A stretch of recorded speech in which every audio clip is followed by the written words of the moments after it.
భాగంనిచ్చి దేవుడు వారికి ఇచ్చిన వాగ్దానం ప్రకారం వారు ఈ ప్రాంతం వదిలి హైదరాబాద్ ప్రాంతంలో జీవిస్తూ ఉన్నారు.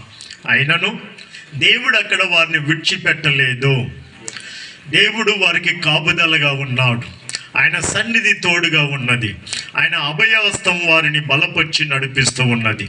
కాబట్టి వారు ఆ ప్రాంతం, క్రొత్త ప్రాంతానికి వెళ్ళిన ఆ రోడ్లు, ఆ వీధులు, ఆ పెద్ద పెద్ద బిల్డింగులు, చిన్న చిన్న బిల్డింగులు, లేకుంటే ఆ వాహనాలు అయినా సరే ధైర్యంగా వారి పిల్లలు ఆ ప్రాంతంలో జీవించడానికి దేవుడు తగిన జ్ఞానముతో నింపి ఉన్నాడు.